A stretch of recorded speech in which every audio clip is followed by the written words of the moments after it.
Hello cosplayers, anime lovers, and non-binary court. Oh my god, where do I even start? I don't remember the last time that an anime came out with such hype. The last one was...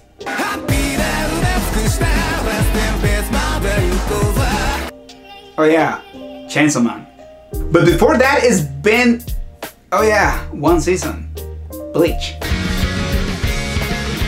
But what about Unknown Shonen? Definitely a minute.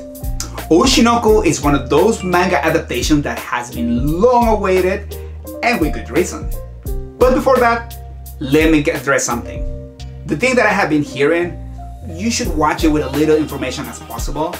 Yeah, it is a good way to watch it, especially because the hype might play a part into you not liking it as much as you could have. But no, I don't think you need to go blind. The story itself, which is not without its problems, it's really good. But what else do you expect from Aka Akasaka, the creator of Kaguya-sama and Instant Bullet, and the art of Mengo Yokoyaki, creator of Scon's Wish? Three very psychological and emotional driven mangas.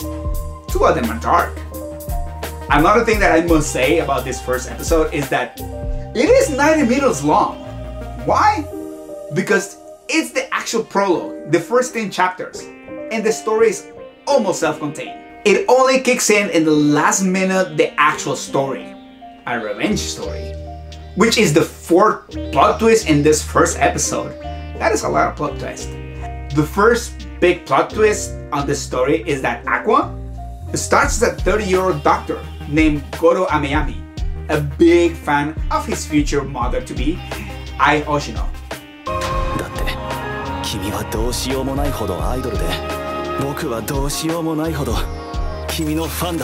And how he became a fan? As he said it started as a tribute to a former patient, Serena, that was a huge fan of Ai, to keep Serena's passion for Ai alive, even though Serena isn't anymore.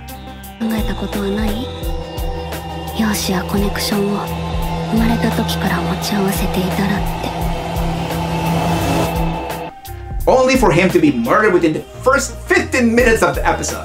Yeah, there is a lot of dying in this first episode. And then he reincarnates as Aqua along his twin sister Ruby, which is obviously the reincarnation of Serena. Second plot twist in here.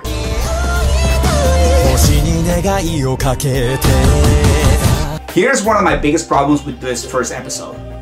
It jerks you around from plotline to plotline to plotline. Some that don't go really nowhere, like the producer's wife and her attempt to sell Ai's secret baby's story that gets resolved like this. But when it gets good, it gets good. Exposing the dark sides of entertainment in this episode, Culture Idol, in a very subtle way. And no, not in the Evangelion episode 26 deep dive that many fans have made it look like. Like the TV crew just thinking about Big Comanche appearance as just another part of their job.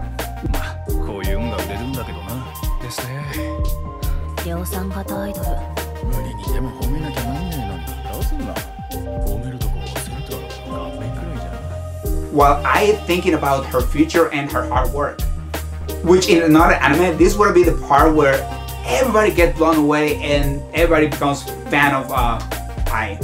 Which makes it even more realistic when a video of her kids goes viral instead of her performance. But as I said, when the plot gets good, it gets good. Especially the parts about Ai, like her suffering from imposter syndrome. Not only as an idol, but as a person, because of her training to be the perfect idol.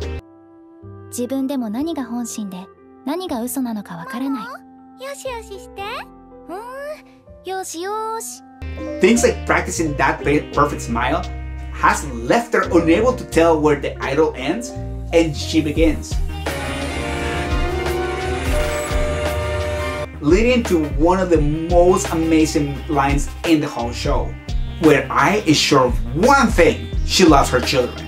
Or when Ai is living the Hannah Montana life of being an idol and a mother, especially that part of being a mother.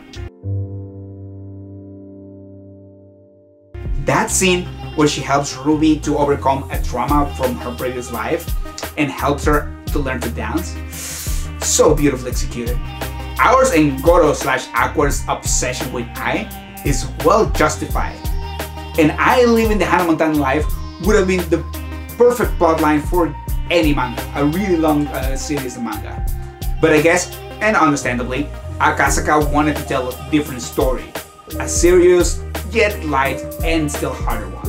Especially after seeing his first work, Instant Bullets, and how it was his long life work that got cancelled very early. You know where his passion lies on Oyasumi Pum Pum style stories. Thankfully not as dark. I cannot read another Oyasumi Pum Pum. But Oshinoko brilliantly sails the waters between light and warm to let's sit down and talk about this. The only warning that I must say and nobody seems to be talking about is that after this first episode, the show will be different-ish. Aqua and Ruby will be grown-ups and Ai just a plot device. Aqua will spend the whole manga trying to solve the big questions about his and his twin sister conception and the reason for the big plot twist at the end of the prologue. If you need more convincing and still don't mind spoilers, watch on. If not, just like and subscribe. Now, spoilers about that last plot twist. The way Ai exits the show. Murdered by a fan from hell. But the way this scene goes is beautiful. Ai, instead of focusing on her life, trying to make us cry by reminding us how awesome she was, it's about her worrying about her kids, apologizing to them for not being able to tell them she loves them until that final moment because of her traumas and what would happen if she said those words and thought it was the idol talking and not the mother. That kind of great writing carries throughout the whole manga. Takes on how it feels inside, those little things that from the outside may look as nothing, but that by little might bring mental stability to anyone.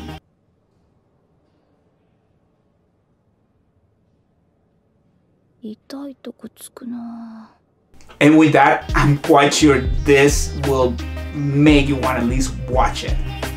Do you agree with me? What do you think about this first episode? Leave comments and thoughts down below. And don't forget to like and subscribe. See you in the next one.